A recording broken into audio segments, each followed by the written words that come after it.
У нас демократическая Россия. Я вправе воспитывать своего ребенка так, как я считаю нужным, понимаете?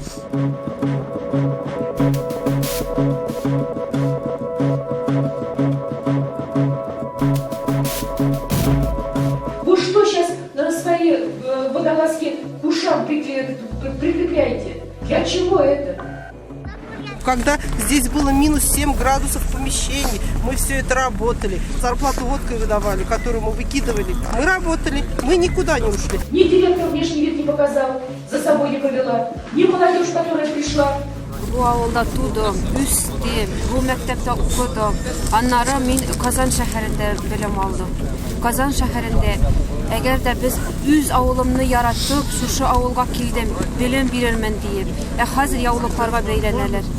Başlarımızdan yavuluklarını saldıralar. Или мы работаем в светской форме без головного убора вообще, раз мы это не поняли, или вообще уходим и тогда уже принимаем решение дальше направления кадров.